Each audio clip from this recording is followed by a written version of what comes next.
He was a cold millionaire, used to controlling the world without looking at anyone.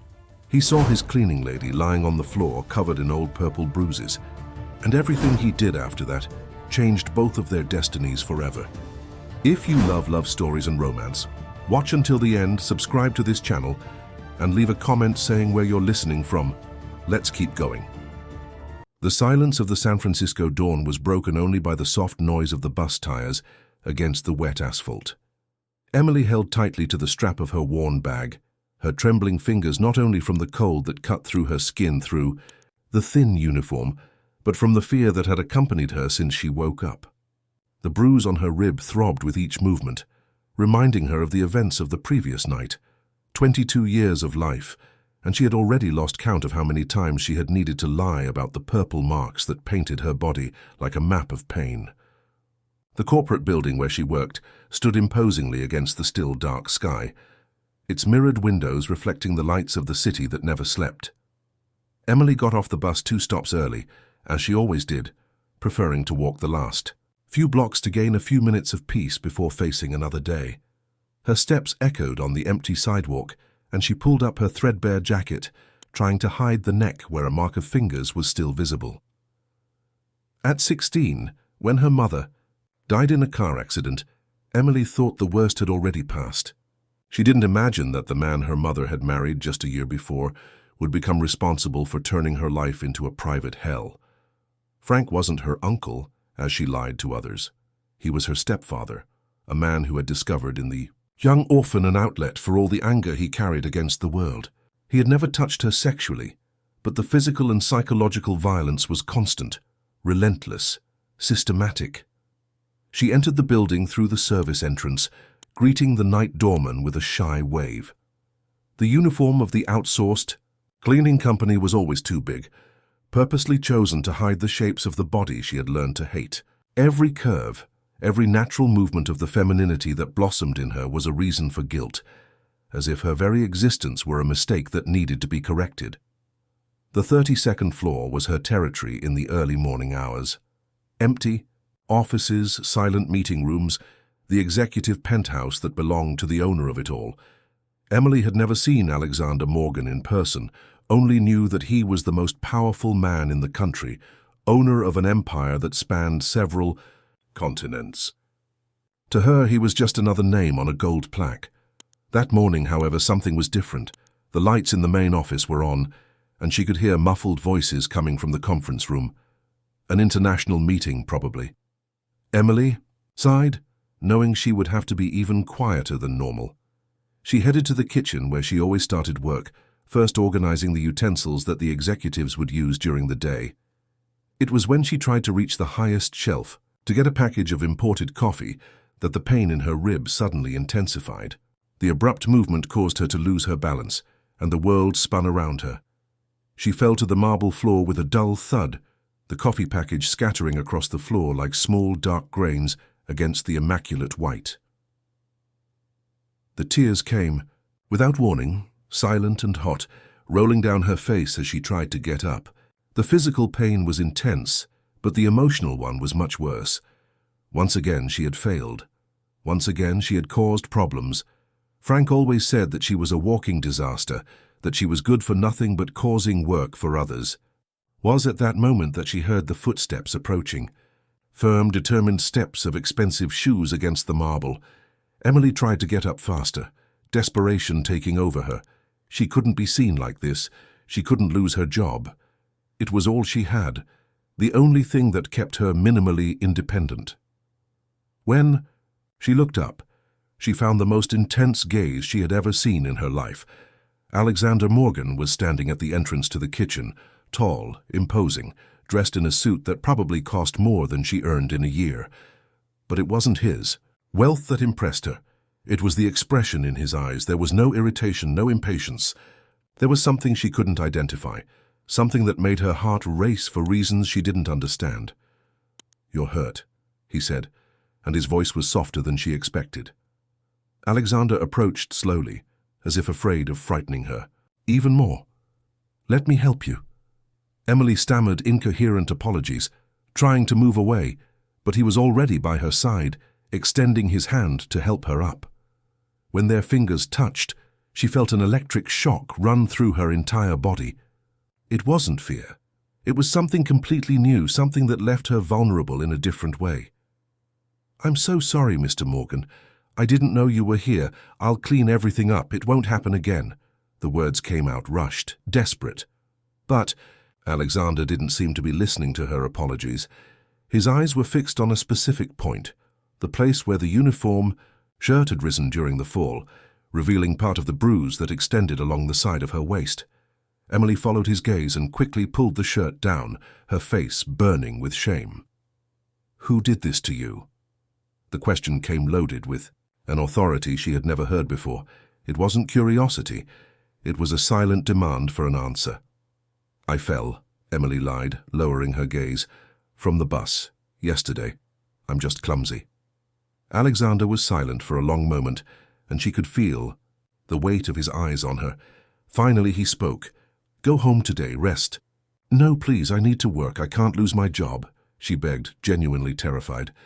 "You won't lose your job," he said, and there was a promise in those words that she couldn't understand. "Go home, Emily." Knowing that he knew her name surprised her. When he walked away, leaving her alone in the kitchen with coffee scattered across the floor, Emily had the strange feeling that her life had changed forever in the last 5 minutes. She didn't yet know that Alexander Morgan had made a decision that would transform not only her fate, but also his own. Alexander couldn't concentrate on the international meeting that went on for 3 more hours. While discussing the acquisition of a mining company in Africa, his mind constantly returned to Emily's frightened eyes, to the way she had flinched when he approached, to the purplish tone he had seen on her skin. At 38, he had built an empire based on the ability to maintain absolute focus in any situation, but that day, for the first time in decades, something had managed to break his concentration. When the meeting finally ended and the international executives said goodbye through the video conference, Alexander found himself alone in his office, looking through the panoramic window at the city boiling below. San Francisco was his concrete jungle, the territory where he reigned supreme, but suddenly he felt as if something essential had changed in the familiar landscape. He called Nick, his head of security and right-hand man for more than 15 years. "I need information about a cleaning employee. Emily. Last name, address, complete history. I want everything in an hour." Nick didn't ask questions. He had worked with Alexander long enough to know that when his boss used that specific tone, there was no room for questioning. "It will be done," was his only response. While waiting for the information, Alexander found himself recalling details of the childhood he had buried long ago. His mother, Eleanor, a sweet and fragile woman who had married a violent man when he was only 7 years old. His stepfather, Richard, a facade businessman who took out his frustrations on both of them. Alexander could still hear the sound of slaps, muffled screams, doors slamming in the middle of the night. He could remember how his mother lied about the bruises, always making up excuses for neighbors and family members. When he turned 16, Alexander was big enough to face Richard. The fight was brutal, bloody, and ended with his stepfather in the hospital and a restraining order that was never broken again. But his mother never fully recovered from the years of violence. She died at 52, a victim of cancer that doctors said had been accelerated by chronic stress. It was this memory that came back in full force when he saw Emily fallen on the kitchen floor. The same look of a cornered animal, the same way of hiding, of making herself small, of lying about obvious injuries. And this time he was no longer a powerless teenager watching from afar. Nick returned with the information in 45 minutes. The dossier was thin but revealing. Emily Collins, 22 years old, orphaned by her mother since she was 16, father unknown. She lived in a 20-square-meter studio apartment in downtown, paid rent on time despite her low salary, didn't have a bank account, just a savings account with a minimum balance. She had no criminal record, no significant debts, no known vices. What caught Alexander's attention was a note at the end of the report.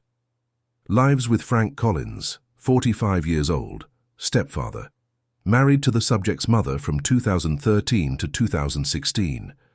History of domestic violence not officially reported, but confirmed by neighbors, suspected of maintaining psychological control over the subject. Alexander read the name 3 times, Frank Collins. He memorized it as if it were a death sentence. Then he closed the dossier and made a decision that would change 2 lives forever. "Nick, I want you to go to the outsourced cleaning company and cancel the contract. Today. Say we're going to internalize the service," he ordered, picking up the phone. "May I ask the reason for this sudden change?" Nick raised an eyebrow. "No," Alexander responded dryly, dialing a number. "And I want you to find out everything about this Frank Collins. Where he works, where he drinks, who he relates to. I want to know. Even what time he sleeps." As Nick left to carry out the orders, Alexander called Emily. The phone rang many times before she answered, and when she finally spoke, her voice was trembling, frightened. "Emily, this is Alexander Morgan. I need you to come to my office tomorrow at 9 in the morning. I have a proposal for you." "Did I do something wrong, sir? Please, I need this job. I can improve." She spoke quickly, the panic evident in every word. "You didn't do anything wrong. Just come tomorrow, and Emily, come alone." When he hung up, Alexander leaned back in his leather chair, looking again at the city below. He didn't yet know exactly what he was going to do, but he knew he couldn't let Emily go home that day, knowing that Frank was waiting for her. He picked up the phone again and called his apartment. "Martha, prepare the guest room. We're going to have a visitor," he said to the housekeeper, who had been taking care of his penthouse for more than 10 years. "And Martha, call Dr. Henry. We're going to need a house call." "Any health problem, Mr. Alexander?" "It's not for me," he replied, and for the first time in years his voice carried an emotion that Martha couldn't identify. "It's for someone who needs care." That night, Alexander couldn't sleep.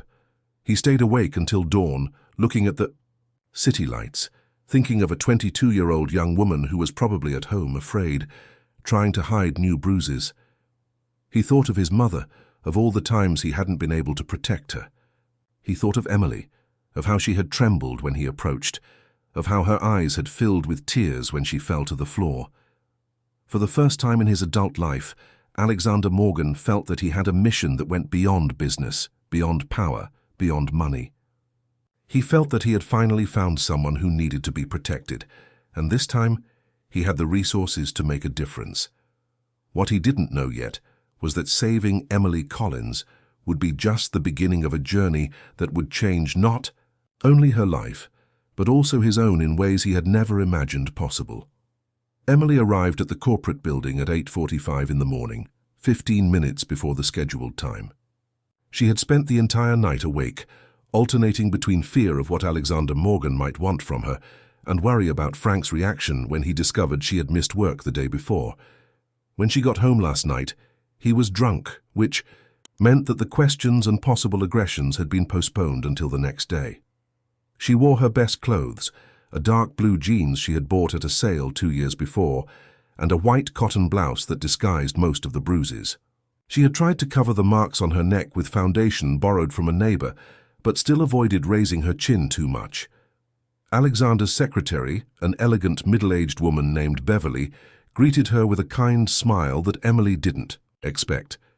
"You must be Emily. Mr. Morgan is waiting. You can go in." The office was larger than the studio apartment where she lived.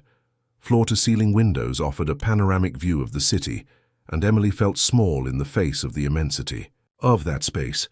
Alexander was standing behind the desk, dressed in a dark blue suit that enhanced his eyes, and when she entered, he gestured for her to sit in the leather armchair in front of the desk.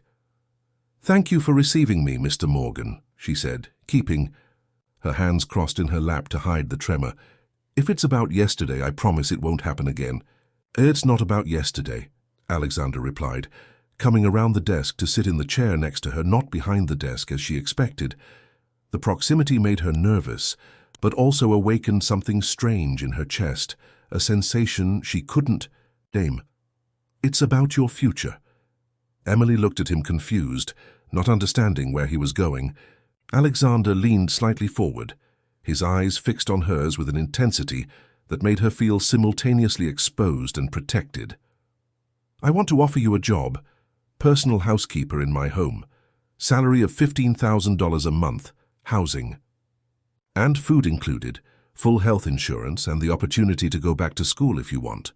Flexible hours, 1 day off a week, and you would have your own room in a separate wing of the house. Emily blinked several times, trying to process what she had heard. $15,000 was more than she earned in 8 months. Housing included meant she wouldn't have to live with Frank anymore. Health insurance meant she could take care of health problems she had been ignoring for years. I don't understand, she stammered. Why me? You don't even know me. I know enough, Alexander replied, and there was a certainty in his voice that reassured and scared her at the same time. I need someone I can trust to take care of my home, someone who understands the value of discretion and loyalty. You seem to be that person to me. Emily lowered her gaze, fighting against the tears that threatened to fall. No one had ever spoken of her that way, as if she were capable of being trustworthy, as if she had value. I don't know if I'm qualified for this. I only know how to clean, I never. You'll learn, Alexander interrupted gently. I have an experienced housekeeper who can teach you everything. Martha has worked with me for 10 years. She would be like a mentor to you. And if I can't do it? If I disappoint you? The insecurity in her voice was palpable. Alexander got up and went to the window, looking at the city below. Emily, may I ask you a personal question? When she nodded timidly, he continued without turning around. Are you afraid to go home today? The question hit like a punch to the stomach. Emily felt the air leave her lungs, and for a moment she thought about lying again, about maintaining the facade she had built to survive. But something in Alexander's posture, in the way he wasn't looking at her, as if he wanted to give her the privacy needed to be honest, made the truth escape.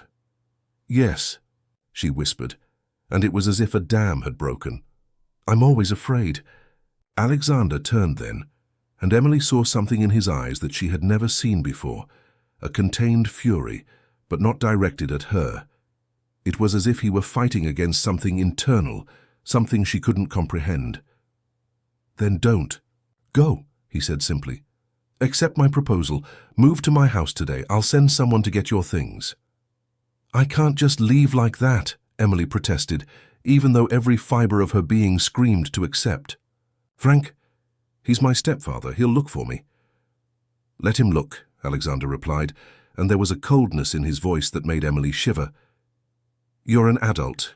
You have the right to choose where to live, and I guarantee he won't bother you.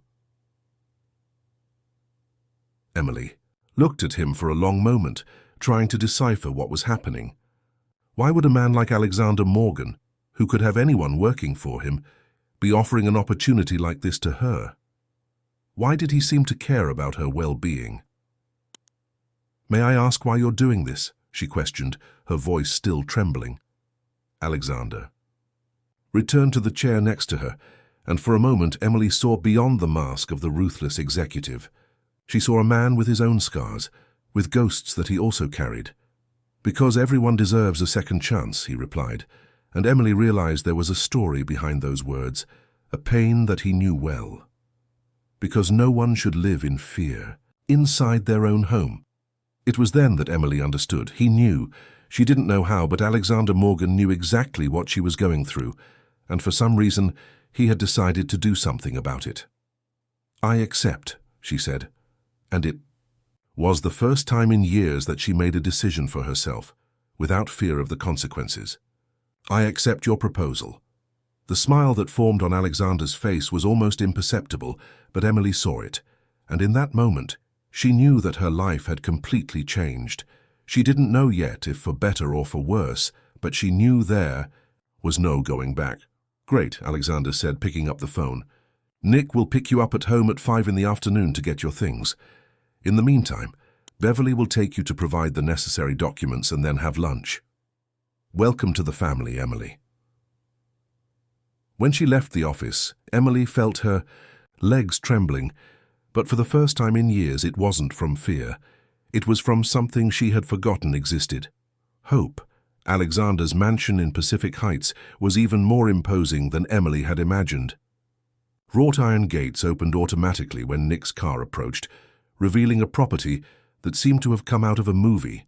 perfectly maintained gardens, a circular fountain at the entrance, and a two-story house with classical architecture that radiated elegance and power. Emily carried only a small suitcase with her few clothes and some personal belongings. The search for her possessions in the studio apartment had been tense. Frank wasn't home, but she could feel his presence in every corner of that claustrophobic space. Nick had waited patiently while she quickly collected everything she considered important, which wasn't much. "Don't worry," Nick had said when she mentioned her stepfather. "If he shows up looking for trouble, we'll know how to handle the situation." There was something in the way he spoke that made Emily understand that Alexander had men who took care of this kind of problem. This should have scared her, but strangely, she felt safer than she had in years. Martha, the housekeeper, welcomed her at the entrance with a maternal smile. She was a woman in her 50s, with grey hair tied in a bun and gentle eyes that immediately put Emily more at ease. "Welcome, dear," said Martha, taking her suitcase from her hands. "I'll show you your room, and then we'll take a tour of the house." The room that would be hers was bigger than the entire studio apartment where she had lived before. A queen-sized bed with impeccable white sheets, a solid wood wardrobe, a desk near the window overlooking the garden, and a private bathroom with a bathtub. Emily stood at the door, unable to believe that space would really be hers. "Mr. Alexander said you can decorate it however you want," Martha explained, observing her reaction. "Tomorrow we can go shopping to get some things to make you feel more at home." "You don't need to, it's perfect as it is," Emily murmured, still in shock. "Yes, you do," Martha replied with gentle firmness. "A person needs to feel at home to work well, and you need suitable clothes for your new position." During the tour of the house, Emily discovered that the mansion had 2 floors, 8 bedrooms, a library, a home theatre, a gym, a swimming pool, and a winter garden. Alexander's bedroom was on the 2nd floor, in a separate wing of the house, and Martha made it clear that that area was private. "Mr. Alexander values his privacy very much," explained Martha. "He works until very late, sometimes travels for weeks. When he's home, he prefers silence and discretion." "Is he married?" Emily asked, trying to sound casual. "No," Martha replied, and Emily noticed a tone of concern in the housekeeper's voice. "He was engaged once, a few years ago, but it didn't work out. Since then, he's focused only on work." That first night, Emily could barely sleep. The bed was too comfortable. The silence was disturbing after years of living in the noisy downtown, and she couldn't stop thinking that maybe this was just a dream. She got up several times to check if the door was locked, a habit she had developed to protect herself from Frank. Around 2 in the morning, she heard the sound of a car arriving. She looked out the window and saw Alexander getting out of a black Mercedes, walking towards the house with tired steps. He looked up, towards the windows of the 2nd floor, and for a moment, Emily thought he had seen her watching him. She quickly moved away from the window, her heart racing. The next day, Martha began to teach her the responsibilities of a housekeeper. It was very different from just cleaning. It involved coordinating with other employees, organizing Alexander's domestic schedule, taking care of his personal clothes, and ensuring that the house ran perfectly for his needs. "Mr. Alexander is very specific about certain things," Martha explained, as they showed Emily how he liked his shirts to be ironed. "He has rigid routines when he's at home. Coffee at 6 in the morning, always in the study. Exercise at 7. He prefers a simple breakfast, fruits, toast, fresh orange juice." Emily absorbed each piece of information as if it were vital to her survival. In a way, it was. This job represented not just a new life, but a chance to become someone different from who she had always been. It was during her first week that the first casual encounter with Alexander happened. Emily was organizing some books in the library when he arrived, dressed in workout clothes, his hair still damp from the shower. She immediately stood up, nervous. "I'm sorry, Mr. Morgan.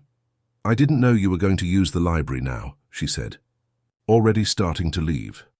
"You don't need to leave," he replied, heading for one of the shelves. "How are you adapting?" "Very well, thank you. Martha has been very patient with me." Alexander took a book from the shelf. Emily noticed it was a classic novel, Wuthering Heights, and turned to her. "Do you like to read?" "I used to," Emily answered without thinking, then quickly corrected herself. I mean when I had time in school. Why did you stop studying? The question was asked with genuine curiosity, not as judgment. Emily hesitated. Telling the truth meant admitting that Frank had said education was a waste of time for a woman, that she should focus on working and contributing to household expenses. It meant admitting that she had believed him for years. Circumstances, she answered vaguely. Alexander studied her for a moment, and Emily felt as if he could see through all her defenses. It's never too late to start over, he finally said. If you want to go back to school, I can arrange a private tutor. You don't need to, Emily automatically responded, the old reflex of refusing help. Think about it, Alexander said, handing the book to her. This is one of my favorites. You might like it. When he left the library, Emily stood holding the book, feeling its weight in her hands. It wasn't just a book. It was an invitation to return to who she had been before life transformed her into someone who lived only to survive. That night, she began to read. And for the first time in years, Emily Collins allowed herself to dream of the possibility of being more than just a victim of circumstances. The following weeks brought a routine that Emily had never experienced: stability. She woke up at 5:30 in the morning, prepared Alexander's coffee, organized his domestic schedule, and took care of the details of the house with a dedication that surprised even Martha. It was as if she were trying to prove that she deserved to be there, that she wasn't an error in judgment on his part. Alexander maintained a respectful distance, but Emily began to notice small gestures that confused her. He always asked if she had eaten dinner when he arrived late from work. He left new books in the library with small notes, suggesting she might like them. When she casually mentioned that she missed music, a grand piano appeared in the living room 2 days later. "Do you play the piano?" he asked one morning as she served his coffee. "I used to," Emily replied, her eyes fixed on the instrument. "My mother taught me when I was little. She said music was the only thing that no one could take away from you." "Your mother was wise," Alexander said, and there was something in the way he spoke that made Emily look at him. "You can play whenever you want." It was that afternoon that she allowed herself to sit at the piano for the first time in 6 years. Her fingers were rusty, but the music was still there, buried but not dead. She started with a simple melody that her mother used to play, and the tears came without warning, silent and liberating. She didn't realize that Alexander had arrived and was standing at the entrance to the room watching her. When she finally turned and saw him, she expected to see irritation for having used the piano without specific permission. Instead, she saw something that left her breathless, a raw and intense emotion that he couldn't hide in time. "I'm sorry," she said, getting up quickly. "I shouldn't have." "You have a gift," Alexander interrupted, approaching slowly. "Your mother taught you well." Emily lowered her gaze, trying to hide the tears. "She died when I was 16, car accident." "I'm sorry," he said, and the sincerity in his voice made her look at him again. "She would be proud to know you haven't lost what she taught you." It was at that moment that something changed between them. The barrier of formality that Emily had built to protect herself began to crumble, and she realized that Alexander wasn't just her employer. He was a man who carried his own scars, his own losses. "You also lost your mother young," she said, not as a question but as a statement. Something in the way he had spoken about hers revealed a recognizable pain. Alexander was silent for a long moment, and Emily thought she had crossed some boundary, but then he spoke, his voice low and controlled. "She died when I was 25. It could have been prevented too." They stood there standing in the living room, two orphans who had found in each other an understanding that didn't need to be explained. Emily felt a strange desire to approach, to touch his face, to offer the comfort that she herself had never received, but she didn't move. "Would you like to have dinner with me tonight?" Alexander suddenly asked, and the question surprised them both. Are you sure?" Emily stammered. "I mean, I'm just—" "You're just what?" he asked, and there was a challenge in his voice. "Your employee," she completed, but the word sounded strange coming from her mouth. "You're Emily," he said simply. And I would like you to have dinner with me. Dinner was served in the smaller, more intimate dining room with a view of the garden. Martha had prepared a special menu, and Emily suspected that the housekeeper had noticed the subtle changes in the house's dynamics. During the meal, they talked about books, about music, about dreams that had been interrupted by life's circumstances. "Have you ever thought about serious study again?" Alexander asked as they finished dessert. "Every day," Emily admitted, "but I don't know if I'm smart enough to keep up. It's been a long time." "Intelligence isn't about how long you've been away from books," he said, leaning slightly forward. "It's about your ability to adapt, to learn, to grow. And you've demonstrated that every day since you arrived here." Emily felt her face warm with the compliment. No one had ever talked about her intelligence as if it was something real, something valuable. "I've arranged a tutor for you," Alexander continued. "She'll come 3 times a week in the afternoon. We'll start with high school and see how far you want to go." "I can't accept this," Emily protested, even though her heart was racing with the possibility. "You've already done too much for me." "Emily," Alexander said, and the way he spoke her name made her look directly at him. "You're not here out of charity. You're here because you deserve to be here, and you deserve to have all the opportunities that were denied to you." That night, Emily stayed up late, looking out the bedroom window, processing everything that was happening. She was beginning to understand that Alexander's gestures weren't just generosity. There was something deeper, more personal behind each of his attitudes. 3 days later, the tutor arrived.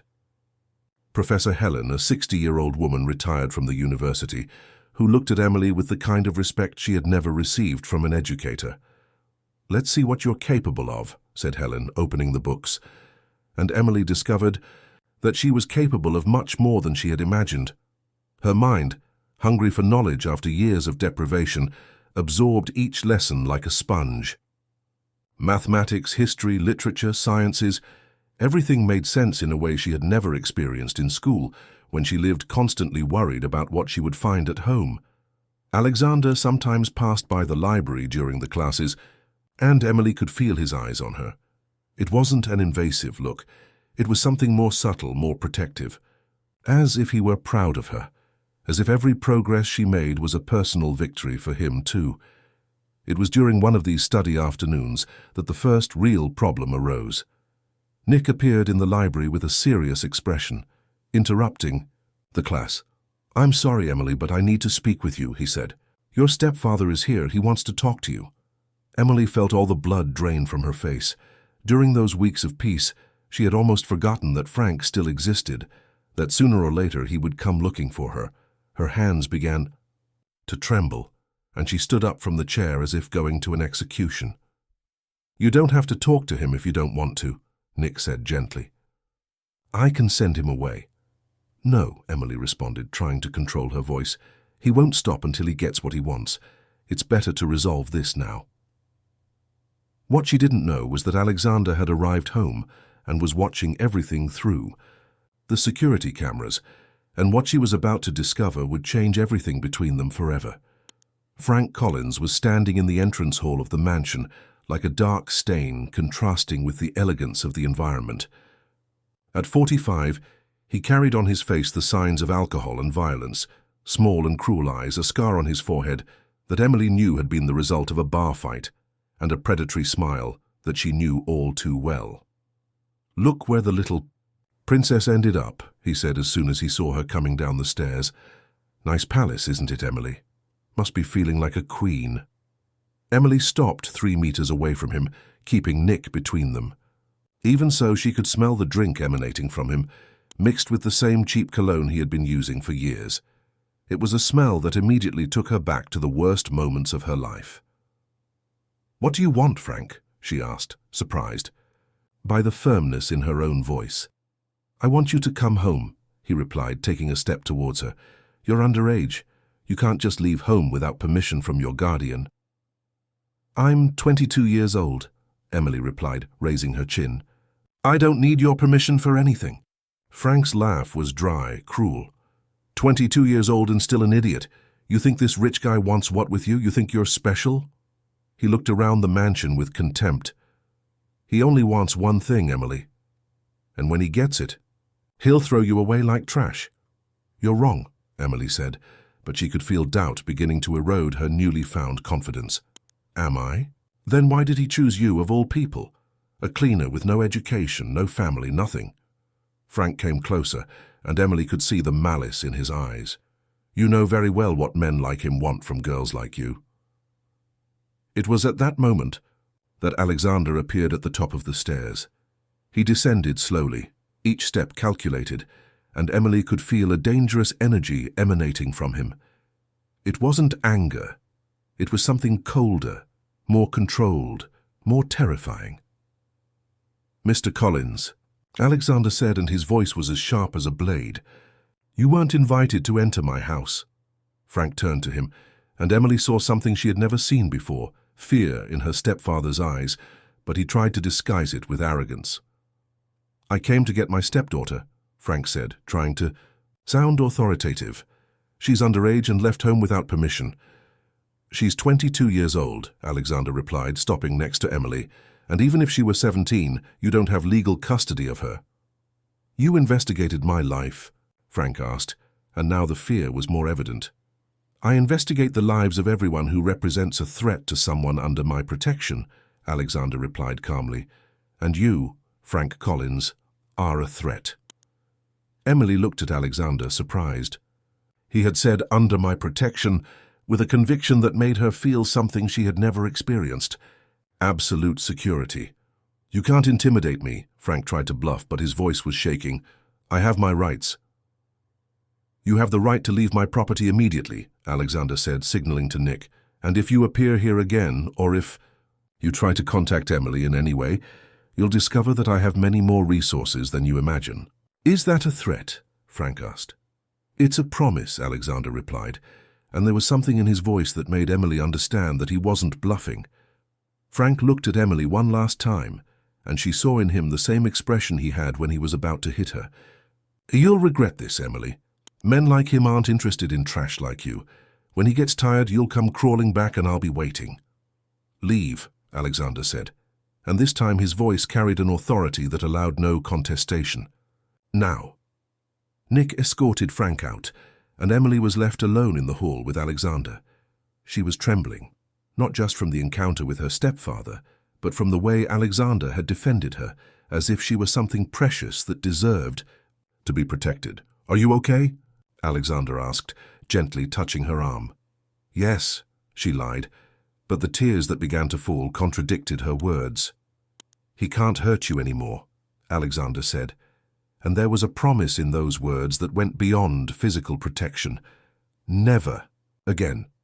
"Why are you doing this?" Emily asked, finally verbalizing the question that had been tormenting her for weeks. "Why do you care so much?" Alexander looked at her for a long moment, and Emily saw an internal struggle unfolding behind his eyes. Finally he spoke. "Because I know what it's like to live in fear. I know what it's like to be held hostage by someone who should protect." Your stepfather beat you too." "My stepfather almost killed me," Alexander replied, and for the first time Emily saw the mask of absolute control slip from his face. "And I swore I would never let that happen again to anyone I could protect." Emily felt a wave of understanding pass through her. It wasn't pity she felt, it was recognition. They were two survivors who had found in each other a chance to break the cycle of violence that had marked their lives. "Thank you," she said, and those two words carried the weight of all the gratitude she felt. "You don't need to thank me," Alexander replied, touching her face with a gentleness that made her tremble. "How you deserve to be protected. You deserve to be cared for. You deserve to be—" He stopped as if he was about to say something he shouldn't. "Deserve to be what?" Emily asked, taking a step towards him. "Loved," he finished, and the word hung in the air between them like a confession. Emily felt her heart stop for a moment. It wasn't possible that she had heard correctly. It wasn't possible that Alexander Morgan, a man who could have any woman in the world, was talking about love to her. "Alexander," she whispered, and it was the first time she had said his name, without the Mr. in front of it. "I'm sorry," he said, immediately backing away. "I shouldn't have. That was inappropriate." "It wasn't," Emily said, surprising them both with her boldness. "It wasn't inappropriate." They stood there, looking at each other, and Emily could feel something changing between them irreversibly. The air was charged with a tension she had never experienced, an attraction that went far beyond the physical. "Emily," Alexander said, his voice hoarse, "you don't understand what you're saying." "Then explain it to me," she replied, taking another step towards him. But before Alexander could respond, Nick returned, breaking the moment. "He's gone," he reported, "but I think we should double the security." "Yes," Alexander agreed, the mask of control returning to place. "See to it." When he went up to his room, Emily remained in the hall, touching her face where he had touched it. For the first time in her life, she understood what people meant when they talked about desire, and for the first time, she wanted to be desired. In the 2 weeks following Frank's visit, the tension in the mansion was palpable. Alexander had become more distant, more formal, as if he were trying to rebuild the barriers that had begun to dissolve between them. Emily felt the change like a physical pain in her chest. After experiencing a glimpse of what could be, returning to the previous coldness was almost unbearable. The classes with Professor Helen continued, and Emily threw herself into her studies with an intensity that surprised even the tutor. It was as if she were trying to prove something to herself, or perhaps to Alexander, that she was more than just a victim who needed to be saved. "You have a natural talent for literature," Helen commented during one of the lessons. "Your essays on the classics show a deep understanding of human emotions." "Maybe because I know some of these emotions well," Emily replied without raising her eyes from the book. It was that same afternoon that Nick appeared in the library with a worried expression. "Emily, I need to talk to you about security." "Did Frank come back?" she asked, feeling her stomach tighten. "Not directly," Nick replied. "But he's asking questions about you in the neighborhood where you lived, trying to discover your schedules, your habits.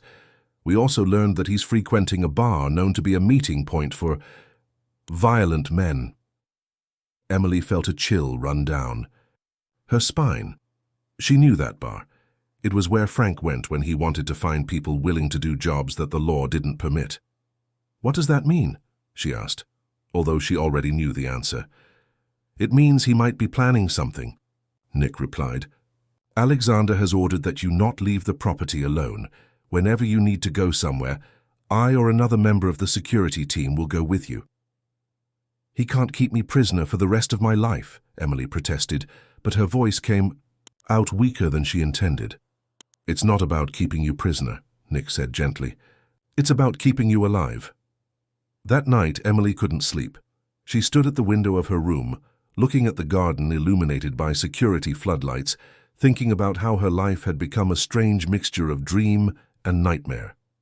She had everything she had always dreamed of: education, security, comfort, but she also had the constant fear that everything could be taken away from her at any moment.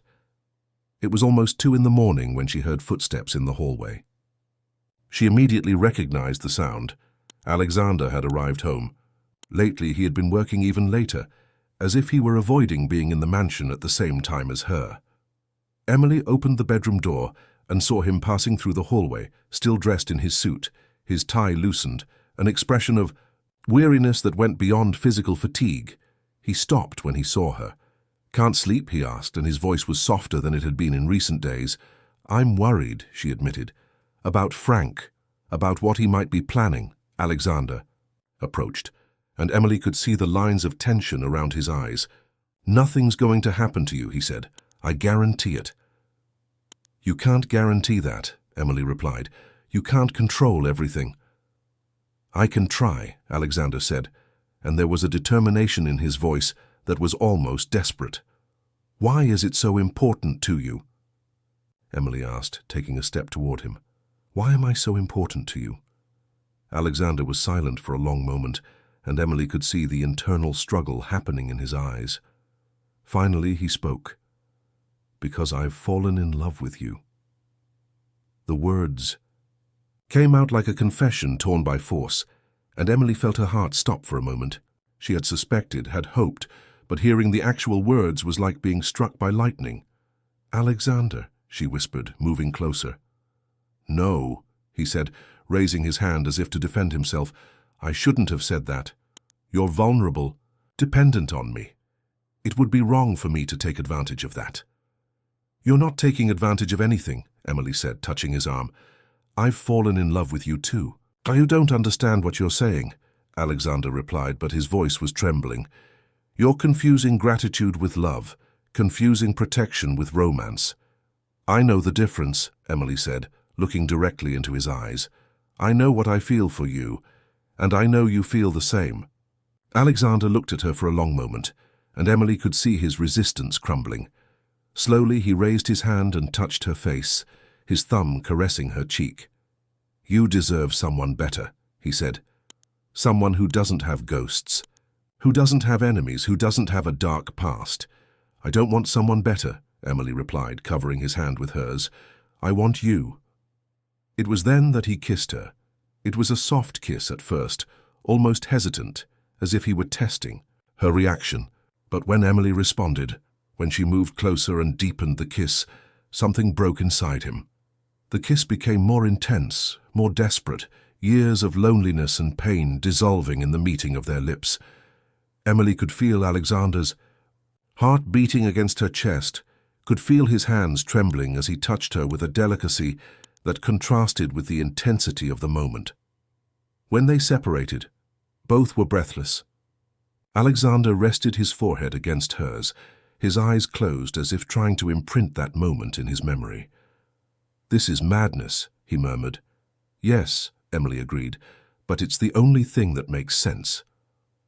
"Emily," he said, opening his eyes, and looking at her with a vulnerability she had never seen before.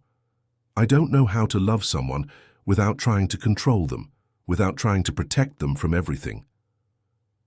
"Then learn," she replied, smiling through the tears that began to fall.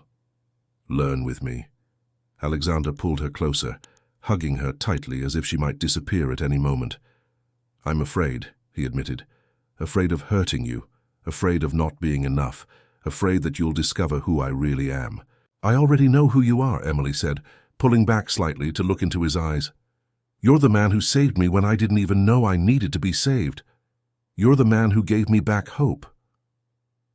They stood there in the dark hallway, holding each other, and Emily knew that her life had changed again. But this time it wasn't fear that drove the change, it was love. And for the first time in her life, she wasn't running from something but rather running toward something. What she didn't know was that Frank had chosen exactly that moment to put his plan into action, and that the happiness she had just found would be tested in ways she couldn't even imagine. The following week was like living in a dream. Alexander had set aside his armor of coldness and control, allowing Emily to see the man behind the ruthless businessman. They had dinner together every night, talking about everything and nothing, discovering each other in ways that went far beyond the physical. He told stories of his childhood, of the nightmares that still haunted him, of the dreams he had abandoned to build his empire. Emily, in turn, talked about her mother, about the books she loved, about the plans she was making for the future. "I want to major in literature," she said during dinner, playing with the wine he had insisted she try. "I've always dreamed of being a teacher." "Then you will be," Alexander replied, and there was a certainty in his voice that made Emily believe anything was possible. "We can arrange a preparatory course for college entrance exams." "Don't you think I'm too old to start?" "You're 22 years old," Alexander laughed, and the sound was so rare and beautiful that Emily felt her heart speed up. "You have a whole life ahead of you." It was this hope for the future that made everything even more terrifying when the phone rang that Thursday afternoon. Emily was in the library, finishing an essay on Ernest Hemingway, when Nick appeared with an expression she hadn't seen since the day Frank appeared at the mansion. "I need to speak with you and Alexander," he said, and his voice carried an urgency that made Emily stand up immediately. Alexander was in his office in a video conference with Japanese investors, but when he saw Nick's expression, he immediately ended the meeting. "What happened?" he asked, and Emily could see the tension settling in his shoulders. "Frank wasn't just asking questions about Emily," Nick began. "He's planning something for tonight. Our sources in the underworld confirmed that he hired 2 men for a job. They were seen observing the property yesterday. Emily felt the blood drain from her face. "He's going to try to take me back," she said. And it wasn't a question. "No," Alexander said, and his voice had returned to that dangerous coldness that Emily knew. "He won't get close to you." "Alexander," Nick said, and there was hesitation in his voice. "There's another possibility. Frank may not be interested only in Emily. He may be trying to blackmail you." "What do you mean?" Emily asked, looking between the two men. "He knows you're important to Alexander," Nick explained. "He knows Alexander would do anything to protect you. That makes you a weapon against him." The realization hit Emily like a punch to the stomach. She wasn't just a victim. She was a weakness that could be exploited. She was a vulnerable point in Alexander's armor. "No," she said, standing up abruptly. "I won't be used to hurt you." "Emily, sit down," Alexander said, but she was already walking towards the door. "I'm leaving," she announced. "I'm going far away, where he can't find me and where he can't use me against you." "You're not going anywhere," Alexander said, standing up too. "I'm not going to let you run away because of me, and I'm not going to let you get hurt because of me," Emily replied, stopping at the door. "I've caused enough problems." "You haven't caused any problems," Alexander said, approaching her. "You're the best thing that's happened in my life." "I'm your weakness," Emily said, and the tears began to fall. "I'm what your enemies will use against you." "Then let them use it," Alexander replied, touching her face.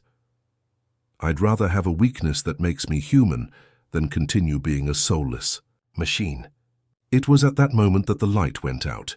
The entire mansion plunged into darkness, and Emily heard Nick curse softly. The security system began to emit alerts, and she could hear movement outside.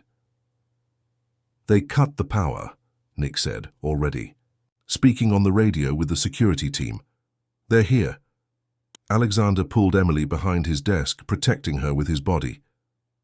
"How many are there?" he asked Nick. "At least 4, Nick replied. "More than we expected." Emily could hear glass breaking somewhere in the house, muffled shouts, running footsteps. The nightmare was becoming reality, and she knew it was her fault. If she hadn't left the studio apartment, if she hadn't accepted Alexander's help, none of this would be happening. "Emily," Alexander said, holding her face with both hands. "Look at me. You're going to be fine, I promise." "Alexander," she said, and her voice was trembling. "I love you." "I love you too," he replied, kissing her quickly. "And that's why I'll do anything to protect you." It was then that the office door opened violently. Frank entered, followed by 2 men Emily didn't recognize. He was smiling, a cruel smile that she knew all too well. "Hello, Emily," he said, as if he were greeting an old friend. "I missed you." "Get out of my house," Alexander said, positioning himself between Emily and Frank. "Now." "Your house?" Frank laughed.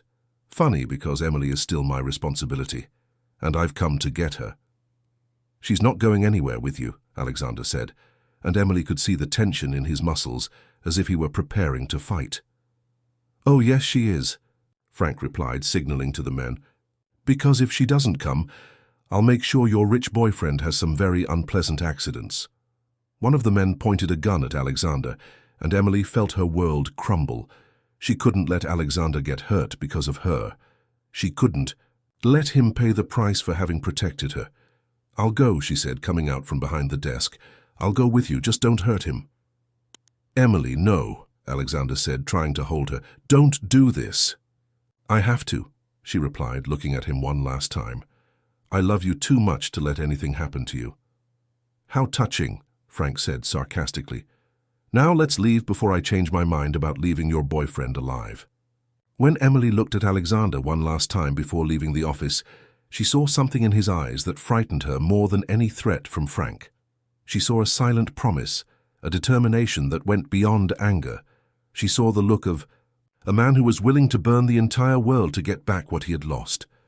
And deep in her heart, Emily knew that this wouldn't be the last time she saw Alexander Morgan. Because men like him didn't give up easily, especially when it came to protecting those they loved. The abandoned warehouse in the eastern part of San Francisco smelled of rancid oil and desperation. Emily was tied to a metal chair in the center. of the empty space, her wrists raw from the rough rope. Frank had been more violent than ever. The journey there had been punctuated by slaps and threats, as if he were compensating for all the time she had been away from his reach. "You thought you'd escape me forever," he said, walking around her like a predator. "Thought your rich boyfriend would save you." Emily didn't respond. She had learned, during the years living with him, that speaking only made things worse. But this time was different. This time, she wasn't just trying to survive, she was trying to protect Alexander. And that gave her a strength she had never felt before. "He will look for me," she said, defiantly raising her chin. "And when he finds me, you'll regret it." Frank laughed, a cruel sound that echoed through the empty warehouse. "He will look. For you, yes, and when he comes, he'll find you dead if he doesn't do exactly what I tell him." "What do you want?" Emily asked, although she already knew the answer. "I want him to pay for what he did," Frank replied, his eyes gleaming with malice. "I want him to understand that he can't just steal what's mine." "I was never yours," Emily said, and for the first time in her life she completely believed those words. The slap came quick and hard, making her head spin. "You've been mine since your mother died," Frank growled. "Mine to do whatever I want with." Meanwhile, across the city, Alexander was in his office with an expression that Nick had never seen before. It wasn't anger, it was something more dangerous, more controlled. It was the expression of a man who had decided there were no limits to what he would do to recover what he had lost. "Found anything?" he asked, without taking his eyes off the map of San Francisco spread out on the desk. "Yes," Nick replied, entering with a stack of papers. "Frank has connections with a gang that uses abandoned warehouses in the Eastern District. Our informants identified 3 possible locations." "Then we'll go to all 3, Alexander said, standing up. "At the same time."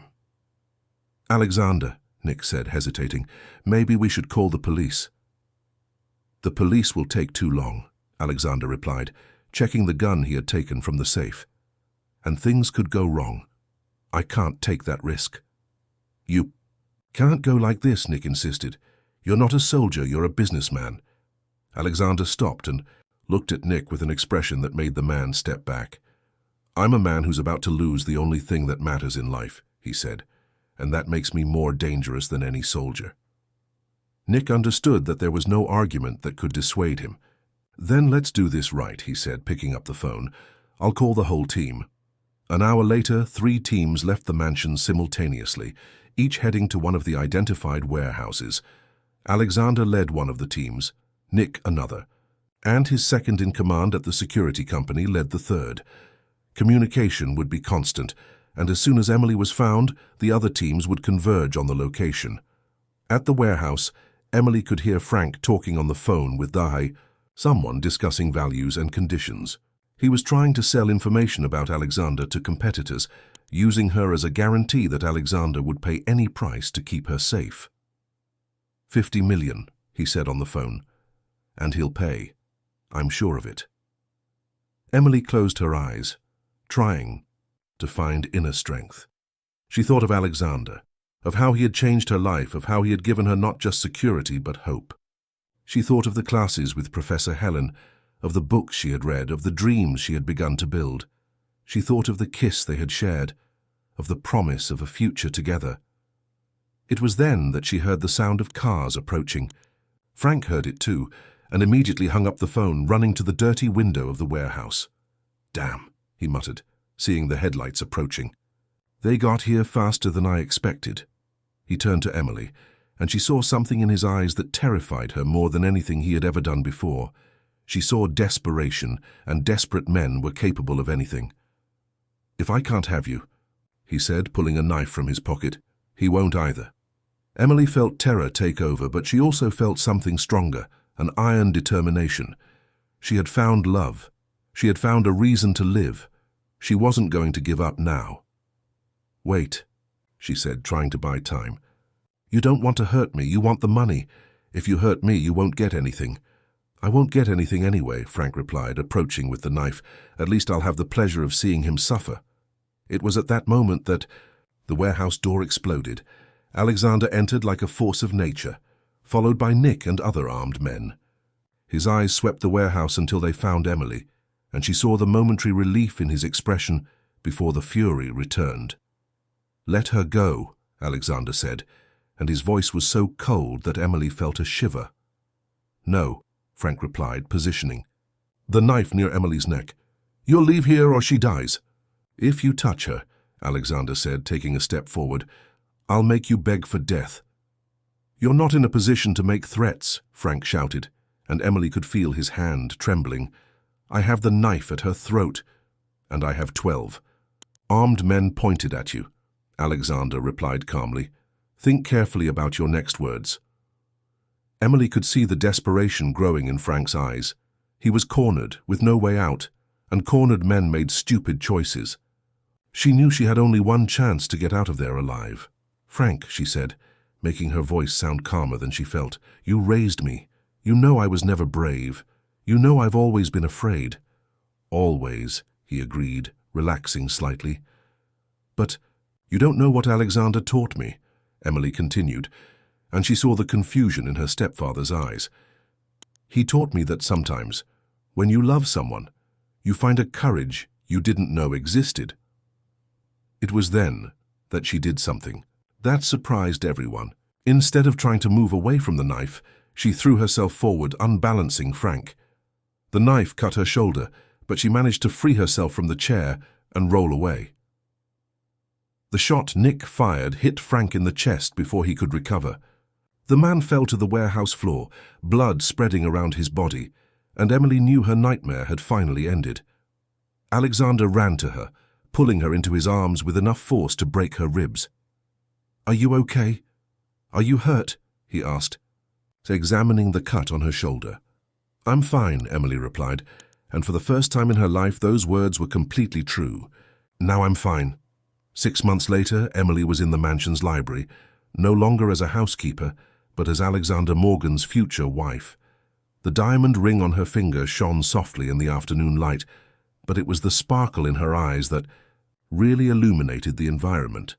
She had passed the college entrance exam for literature with one of the highest scores at the university and would begin classes the following month. "Nervous?" Alexander asked, entering the library and finding her leafing through a book of poetry. "A little," Emily admitted, closing the book and turning to him. "I still can't believe all this is real." "It's very real," Alexander said, approaching and pulling her into his arms. "You're very real. We are very real." The trauma of the kidnapping had taken months to completely heal. Emily had done therapy, learned to deal with nightmares, discovered how to process years of psychological abuse. Alexander had been by her side during each session, each night crisis, each moment of doubt. He had learned to love without controlling, to protect without suffocating, to give space without distancing himself. "Can I ask you a question?" Emily said, playing with his tie. "Do you regret anything?" "Falling in love with you?" Alexander asked, raising an eyebrow. "Never." "No," Emily laughed, "changing so much because of me." Alexander looked at her for a long moment, considering the question. In recent months he had indeed changed. He had delegated more responsibilities, spent more time at home, discovered that there was a life beyond business. He had created a foundation to help women victims of domestic violence, using his fortune to make a difference in the lives of other people like Emily. "You didn't change me," he said finally. "You reminded me of who I always wanted to be." "And who did you always want to be?" "A man worthy of being loved by you," Alexander replied, kissing her softly. The wedding had been scheduled for the following month, a small ceremony at the mansion itself, only with the closest people. Martha had cried when they announced the engagement, saying she had never seen Alexander so happy. Nick had made jokes about finally having a boss who knew how to make Alexander smile. Professor Helen had given Emily a first edition of Wuthering Heights as an engagement gift. "Are you sure you want to marry me?" Emily asked, an old insecurity occasionally still surfacing. "You could have any woman in the world." "I don't want any woman in the world," Alexander replied, holding her face with both hands. "I want the woman who taught me that vulnerability isn't weakness, that love isn't control, that saving someone sometimes means letting that person save you too." Emily felt the tears begin to fall, but they were tears of pure happiness. "I love you," she said, and those words had never sounded so true. "I love you more," Alexander replied, and Emily laughed because it was exactly the kind of competition they had developed. Who loved more, who was more grateful, who had changed the other's life more. That night, during dinner, Alexander made an announcement that surprised Emily. "I'm selling 40% of my companies," he said, taking a sip of wine. "I'll focus only on the businesses that really interest me." "Why?" Emily asked, although she knew the answer. "Because I discovered that having everything money can buy is worth nothing if you don't have time to enjoy it," he replied. "And because I want to be present for our life together. I want to be present when you graduate, when we decide to have children, when we grow old together."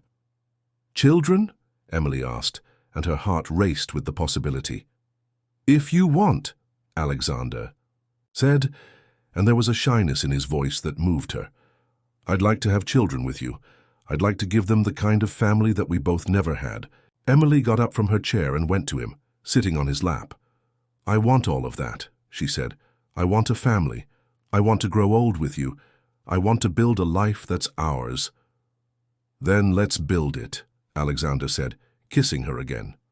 Later, when they were lying in bed, Emily looking through the windows of the bedroom she now shared with Alexander, she thought about how life could completely change in a matter of months.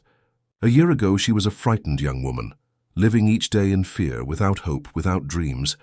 Now she was a woman in love, engaged, a college student, with a bright future ahead. "What are you thinking about?" Alexander asked, caressing her hair. "I'm thinking that you saved me," Emily replied, turning to look at him. "No," Alexander said, pulling her closer. "We saved each other. You saved me as much as I saved you." "How?" "You taught me to love without fear," Alexander replied. "You taught me that it was possible to be vulnerable and still be strong. You taught me that it was worth fighting for something beyond power and money." Emily smiled, kissing his chest, where she could feel his heart beating strong and steady. "So we're two survivors who found each other," she said. "We're two survivors." "Who fell in love," Alexander corrected, "and who will spend the rest of their lives proving that love can overcome anything." "Anything?" Emily asked playfully. "Anything," Alexander confirmed, and there was a promise in those words that Emily knew he would keep. As she fell asleep in the arms of the man she loved, Emily thought of her mother, of how happy she would be knowing that her daughter had found not just love, but also herself. She thought of all the books she would read, of all the dreams she would fulfill, of all the moments of happiness she would still experience. And for the first time in her life, Emily Collins, who would soon be Emily Morgan, fell asleep without fear of what tomorrow might bring, because she knew that whatever happened, she wouldn't face it alone.